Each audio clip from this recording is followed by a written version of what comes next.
Related bill has passed the state Senate after amendments to the bill were withdrawn. That bill would establish an anonymous system for students to report vaping. It would also require parents to be notified if their child is caught vaping and would direct students into free programs to help them stop.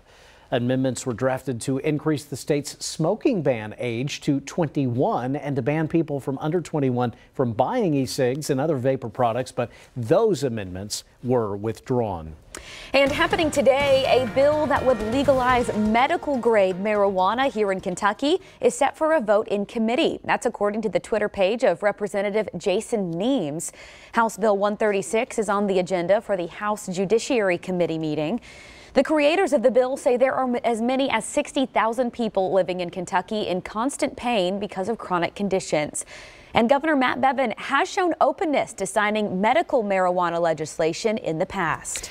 And legislation to legalize sports betting in Kentucky is up for debate. In Frankfort, the bill lawmakers are considering would allow the state to regulate and tax sports wagering. Supporters of the bill say the revenue, which by one estimate would bring in at least $20 million a year, could help with the state's underfunded pension system.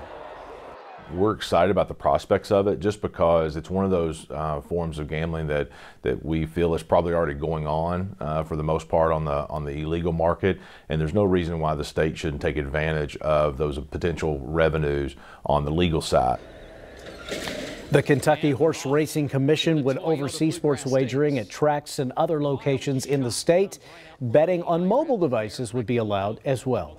Kentucky's Attorney General is calling for the U.S. Senate to curb illegal scam phone calls and caller ID spoofing.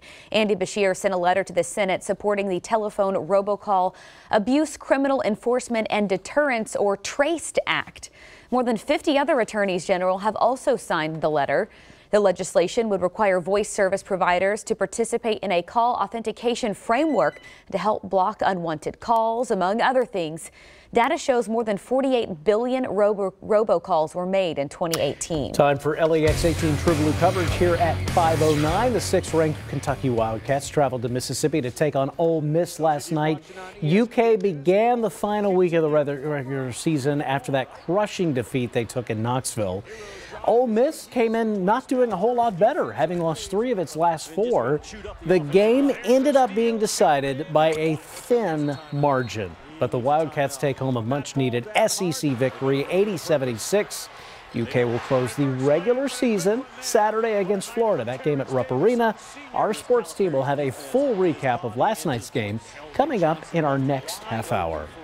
It's 5:10 now, and covering your world here on LEX 18 News at Sunrise. Worrisome news signs are coming out of North Korea just days after the summit meeting collapse in Hanoi. NBC News obtaining new commercial satellite images showing what experts believe is renewed activity at a key North Korean ballistic missile launch site.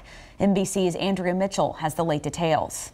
This satellite image shows Kim Jong-un is already rebuilding a key missile site dormant since last August, used to launch long-range missiles banned by the UN.